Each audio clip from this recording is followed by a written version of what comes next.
আমি শ্রাবণী, আমার পাকশালায় সকল বন্ধুদের স্বাগত। আজ তো পয়লা বৈশাখ, তাই সবাইকে জানাই শুভ নববর্ষ।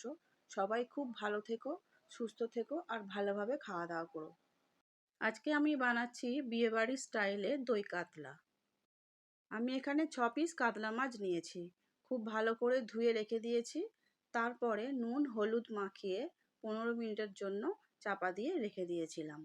আর একটা পাত্র নিয়েছি, তাতে 4 চামচ টক দই নিয়েছি, 1 চামচ নিয়েছি জিরে গুঁড়ো, স্বাদ অনুযায়ী নুন, আর 1 চামচ কাশ্মীরি লঙ্কার গুঁড়ো নিয়েছি, আর অল্প একটু চিনি দিয়েছি।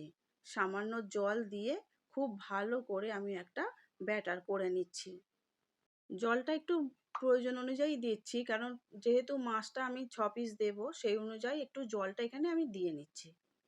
কড়া বসিয়ে দিয়েছি, তেলও গরম হয়ে গেছে। এবারে আমি মাছগুলো ছাড়তে শুরু করার আগেই একটু লবণ দিয়ে দিচ্ছি। লবণটা দিলে আর মাছের থেকে তেলটা ঠিকরায় না, সেই জন্য। মাছগুলো খুব ভালো করে কড়া করেই ভেজে নিতে হবে। এক পিঠ হয়ে গেছে, আমি আর একটা পিঠ উল্টে দিচ্ছি খুন্তি দিয়ে। দেখতেই পাচ্ছ মাছগুলো কেমন লাল লাল করে ভাজছি। মাছগুলো ভাজা হয়ে গেছে, একটা একটা করে আমি প্লেটের মধ্যে এবারে তুলে নিচ্ছি। এবারে আমি বাকি মাছগুলোকেও আস্তে আস্তে ভেজে নেব।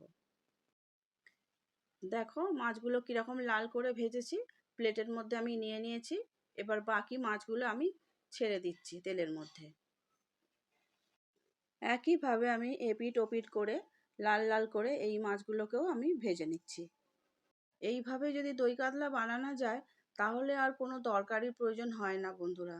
গরম ভাত আর এই দই কাতলা, ব্যাস আর কিচ্ছু লাগবে না। আবারও আমার মাছগুলো ভাজা হয়ে গেছে, আমি তুলে নিচ্ছি প্লেটের মধ্যে।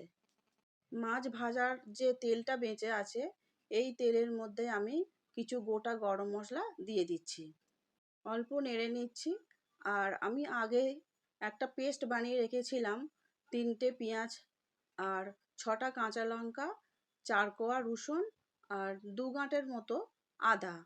আমি ভালো করে মিক্সিতে পেস্ট করে রেখেছিলাম, সেই পেস্টটা আমি এখন দিয়ে দিলাম। আর সঙ্গে দিলাম অল্প পরিমাণে জল। খুব ভালো করে কষা হয়ে গেছে পেঁয়াজ। এবারে যে দইয়ের পেস্টটা বানিয়ে রেখেছিলাম আমি, সেই দইয়ের পেস্টটা এখন পুরোপুরি দিয়ে দিচ্ছি। টক দই আর পেঁয়াজের মিশ্রণে খুব সুন্দর একটা গন্ধ ছেড়েছে এবারে। এখন মাছগুলোকে আমি একটা একটা করে আলতো আলতোভাবে ঝোলের মধ্যে দিয়ে দিচ্ছি। 2-3 মিনিট কুক হওয়ার পরে মাছগুলোকে আমি আবারও উল্টে দিয়েছি। আবারও আমি 5 মিনিট রান্না করে নিয়েছি। এবার গুঁড়ো গরম মশলা ওপর থেকে 1 চামচ ছড়িয়ে একটু নেড়ে দিলাম। আর দিলাম 1 চামচ ঘি, সেটাও দিয়ে খুব ভালো করে মিশিয়ে নিচ্ছি। দই কাতলা আমার একদম রেডি। আমি একটা সার্ভিং প্লেটের মধ্যে সাজিয়ে নিচ্ছি। সম্পূর্ণ ভিডিওটা দেখার জন্য ধন্যবাদ।